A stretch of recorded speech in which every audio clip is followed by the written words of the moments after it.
Metro 9 ಗಂಟೆಗಳ ಕಾಲ ಸ್ಥಗಿತವಾಗಿತ್ತು, ವ್ಯತ್ಯಯವಾಗಿತ್ತು ನೇರಳೆ ಮಾರ್ಗದಲ್ಲಿ. ಇದಕ್ಕೆ ಏನು ಕಾರಣ ಅನ್ನೋದನ್ನು ನಮ್ಮ ಪ್ರತಿನಿಧಿ ವಿವರಿಸ್ತಾ ಇದ್ರು. ಏನು ಅನ್ನೋದನ್ನು ಪತ್ತೆ ಹಚ್ಚಿದ್ದಾರೆ ಅಧಿಕಾರಿಗಳು. ಕಬ್ಬನ್ ಪಾರ್ಕ್ ನಿಲ್ದಾಣದಲ್ಲಿ ಕೈ ಕೊಟ್ಟಿತ್ತು ಮೆಟ್ರೋ.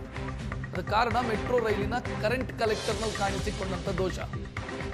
ಮೆಟ್ರೋದ ಥರ್ಡ್ ರೈಲ್ ಸಿಸ್ಟಮ್ನಲ್ಲಿ ದೋಷ ಕಾಣಿಸಿಕೊಳ್ತು.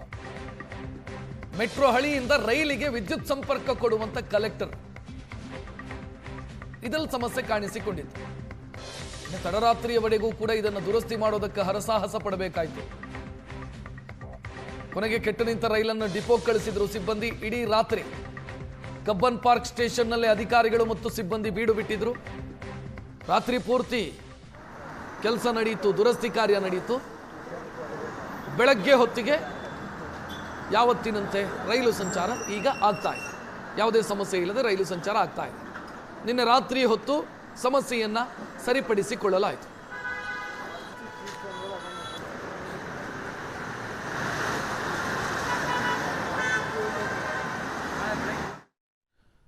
ಮೆಟ್ರೋ ಸಂಚಾರ ಸ್ಥಗಿತಗೊಂಡು ಪ್ರಯಾಣಿಕರು ಪರದಾಡುವಂತ ಸ್ಥಿತಿ ನಿರ್ಮಾಣ ಆಯಿತು. ನಿನ್ನೆ ಸಂಜೆ ಆಟೋ, ಕ್ಯಾಬ್ ಕೂಡ ಸಿಗದೆ ಲಾರಿ ಹತ್ತಿದ್ರು ಪ್ರಯಾಣಿಕರು. ಎಂಜಿ ರಸ್ತೆ ಮೆಟ್ರೋ ಬಳಿ ಲಾರಿ ಹತ್ತಿ ಹೋಗಿದ್ದಾರೆ ಪ್ರಯಾಣಿಕರು. ಪೀಕ್ ಅವರು ಅತ್ಯಂತ ಹೆಚ್ಚು ಜನ ಓಡಾಡುವಂತ ಸಮಯ. ಅದೇ ಹೊತ್ತಲ್ಲಿ ಮೆಟ್ರೋ ಕೈ ಕೊಡ್ತು. ಆಟೋಗಳು ಕೂಡ ಸಿಗ್ತಿರ್ಲಿಲ್ಲ. ಕೈಗೆ ಸಿಕ್ಕ ವಾಹನಗಳನ್ನು ಹತ್ಕೊಂಡು ತಾವು ತಲುಪಬೇಕಾದಂತ ಜಾಗಕ್ಕೆ ತಲುಪಿದ್ದಾರೆ. ನೋಡ್ತಾ ಇದ್ದೀನಿ ಲಾರಿಗಳನ್ನು ಹತ್ತು ಹೋಗ್ತಾ ಇರೋದು.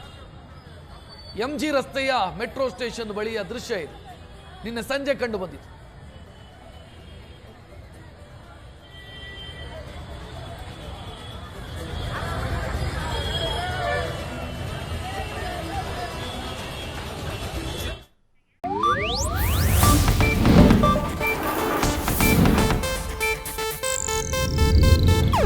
ಇದು ಏಷ್ಯಾನೆಟ್ ನ್ಯೂಸ್ ನೆಟ್ವರ್ಕ್ ಪ್ರಸ್ತುತಿ.